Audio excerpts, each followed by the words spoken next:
Assalamualaikum warahmatullahi wabarakatuh. Selamat datang di channel Analisa Usaha. Di channel ini nanti saya akan membahas tentang berbagai macam riset-riset usaha. Nah, jadi kan banyak kita melakukan riset usaha, bukan riset lah ya. Kita melakukan usaha apa? Kita coba dengan dana sekian, nanti masuk atau tidak. Nah, di channel ini saya akan melakukan riset, kemudian akan saya share kepada teman-teman semua agar teman-teman tidak melakukan kesalahan yang sama. Jadi riset ini nanti akan sangat membantu bagi anda semua. Mari belajar dari kesalahan, karena tidak ada yang bisa kita pelajari dari kesuksesan. Kalau sukses itu ya udah sukses gitu aja, kita nggak tahu ceritanya di belakangnya kayak gimana. Tapi kalau dari kegagalan kita akan banyak kita pelajari. Setidaknya kita tahu bahwa ini gagal, kemudian kita tidak mengulangi kegagalan yang sama yang dilakukan oleh orang lain. Nah, dalam channel kali ini saya akan membahas tentang prospek budidaya lele.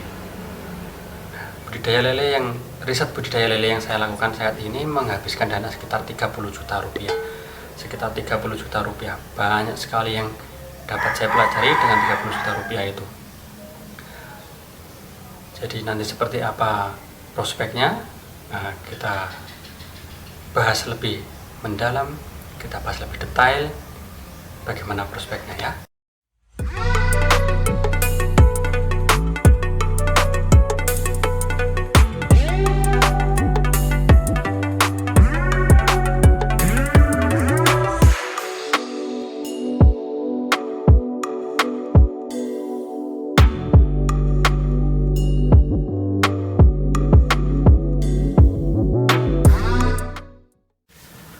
Oke, dengan 30 juta rupiah riset apa saja yang bisa saya lakukan. Tapi sebelum pada inti riset yang utamanya, saya akan lebih bercerita lebih jauh lah ya, lebih kompleks gitu. Jadi saya memang suka budidaya lele. Sejak SMA saya sudah suka berbudidaya lele.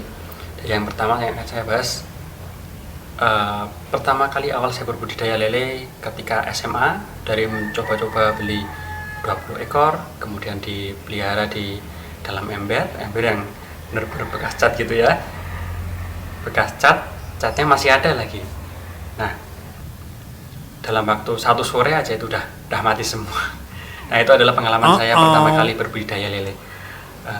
Penasaran sekali. Sejak zaman SMA memang saya suka sekali memelihara lele. Jadi lele saya pelihara.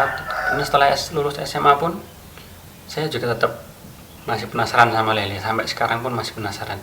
Nah, setelah lulus SMA saya mencoba untuk lebih serius dalam berbudidaya lele. Budidaya lelenya nanti jauhnya seperti apa ya? Baiknya saya kasih listnya aja dulu ya.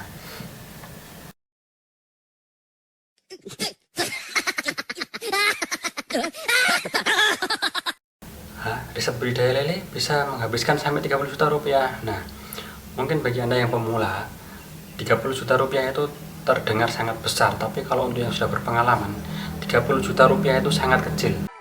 Wow. Benar-benar sangat kecil. Nanti akan saya jelaskan lebih jauh, baru teman-teman pasti bisa paham bahwa budidaya lele itu bukan budidaya yang murah, bukan budidaya yang untuk coba-coba. Nah, budidaya lele yang saya lakukan nanti akan mencakup satu pengalaman saya dari kecintaan saya kepada lele dari pertama sejak SMA, kemudian bagaimana riset saya setelah lulus SMA, yaitu mengenai budidaya lele dengan pupuk urea, kemudian saya coba lagi dengan kohe sapi atau kotoran sapi, itu yang paling enak itu dagingnya.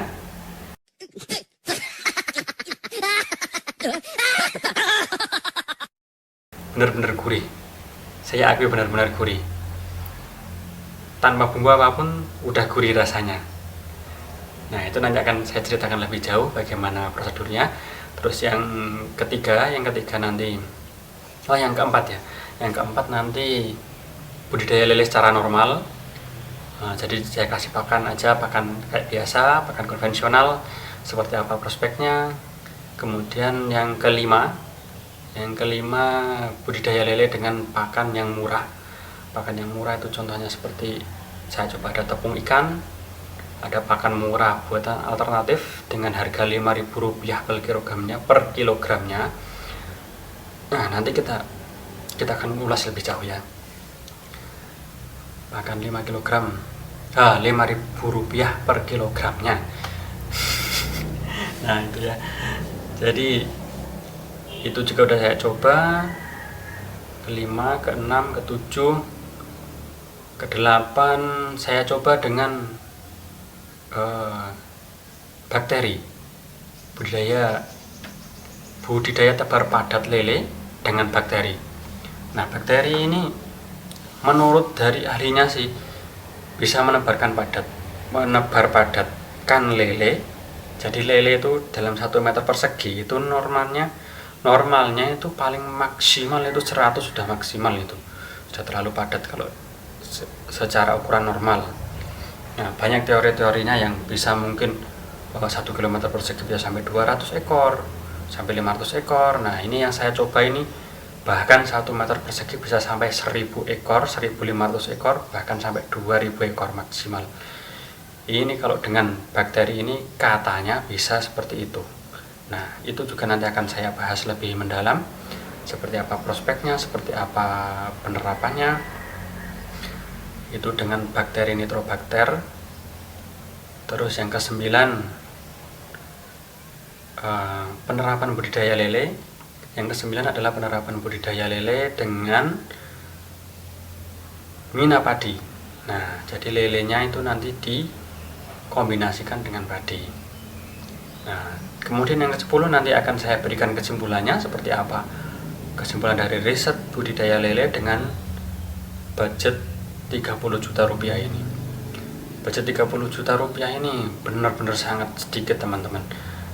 Rp30 juta kalau kita budidaya lele pemula mungkin mikirnya masa segitu aja sampai 30 juta. Nah, nanti kalau teman-teman melihat video ini dari awal sampai akhir akan sangat percaya, benar-benar percaya. Saya sendiri yang mempraktekannya pun agak kaget. Tiba-tiba saldo di ATM Rp30 juta habis gara-gara lele. Nah, oke, langsung saja kita ke video yang pertama.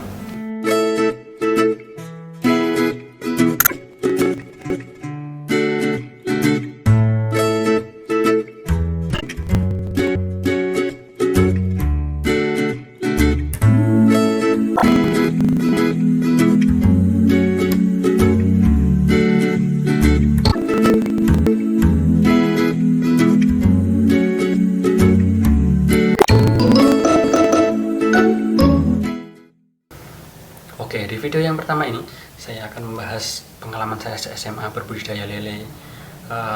Yang pertama adalah ketika saya SMA, saya mencoba untuk budidaya lele di dalam ember. Nah, saya coba beli 20 ekor lele, saya masukkan ke dalam ember, kira-kira pagi jam 8 pagi lah ya.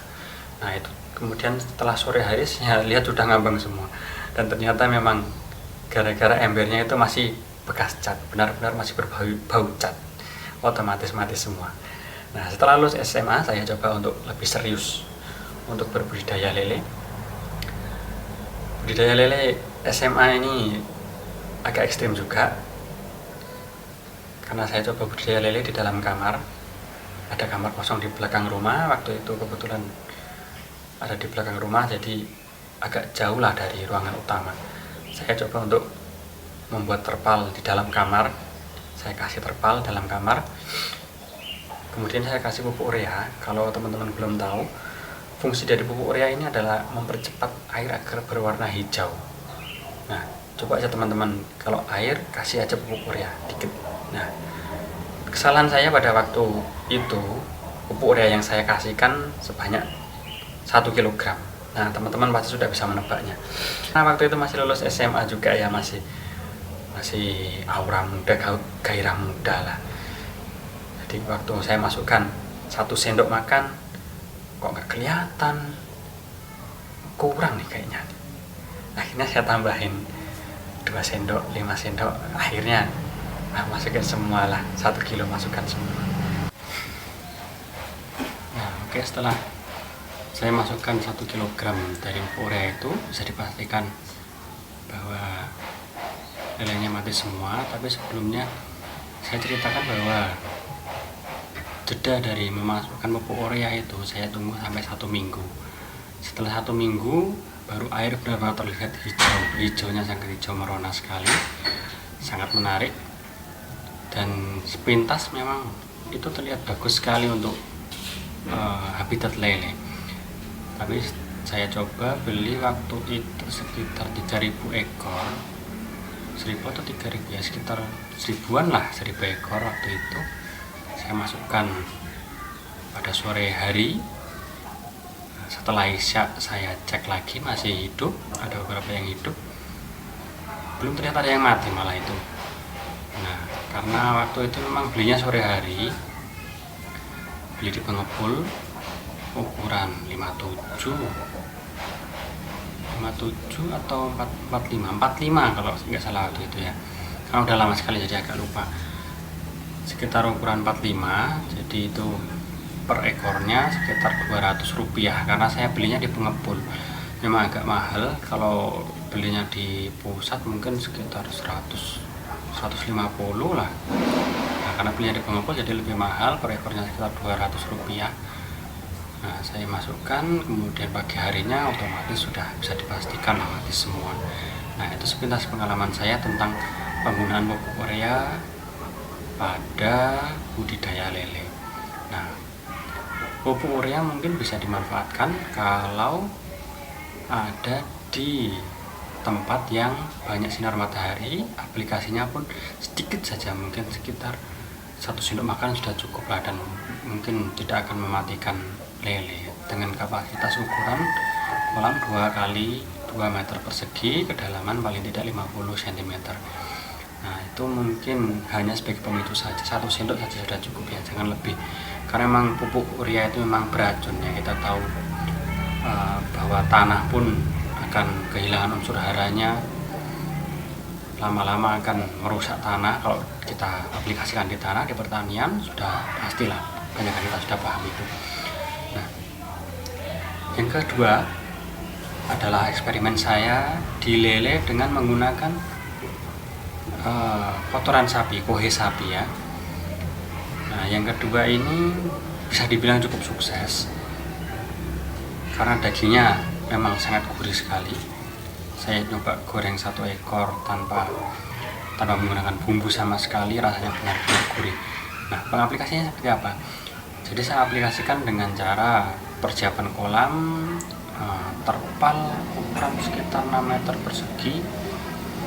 Jadi itu menjadikan kolamnya sekitar ukuran, kebetulan waktu itu ada bekas galian tanah di depan rumah teman saya, bekas galian tanah untuk nguruk rumah kalau di sini istilahnya ya. Jadi tanahnya itu untuk menimbun yang di dalam rumah yang masih kurang tinggi, ditimbun dengan tanah itu. Nah, bekas galiannya itu saya pergunakan untuk budidaya lele ini. Nah, dengan menggunakan terpal sekitar 6 meter persegi itu bisa menghasilkan kolam dengan ukuran panjang sekitar 2 kali 1,5 meter lah, 2 kali 1,5 meter. Kedalamannya itu cukup dalam juga, itu bisa dibilang sampai 1 meteran dalamnya itu, soalnya memang galiannya agak cukup dalam, 1 meter, sangat cocok.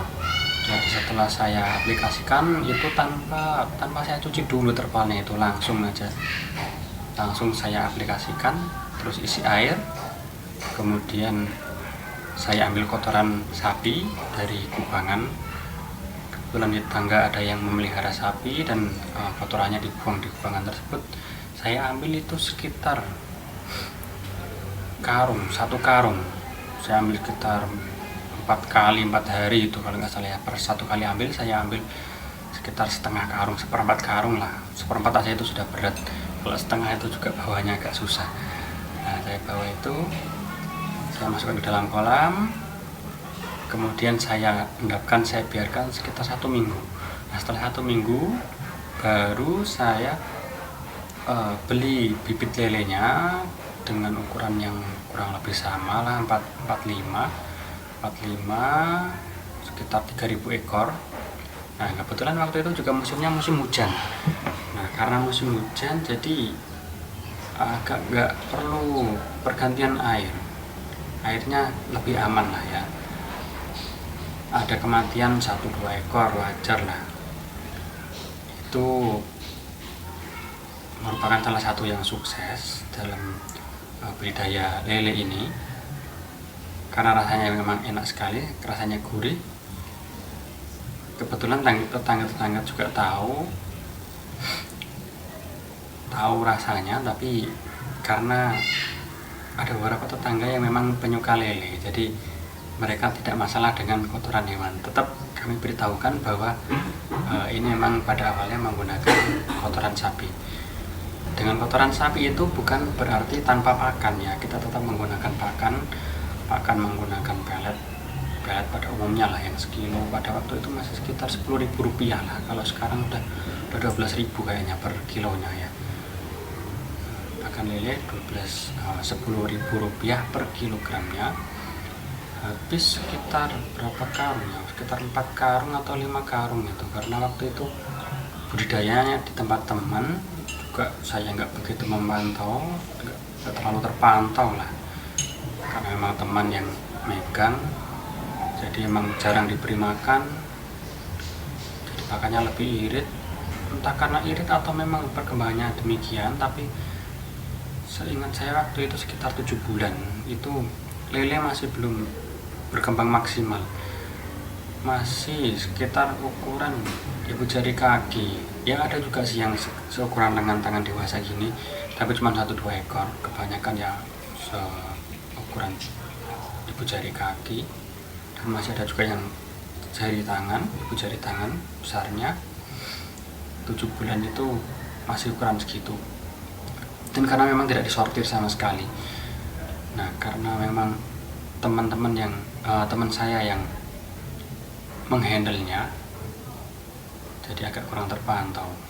Tapi untuk dari segi rasa dan ketahanan hidup, worth it sekali lah, sangat direkomendasikan, cukup direkomendasikan menggunakan kotoran sapi.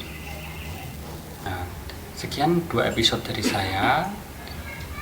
Untuk episode selanjutnya kita akan membahas materi lainnya, ilmu apa lagi yang saya dapatkan dari modal Rp30 juta untuk riset budidaya lele ini. Nantikan kelanjutannya. Wassalamualaikum warahmatullahi wabarakatuh.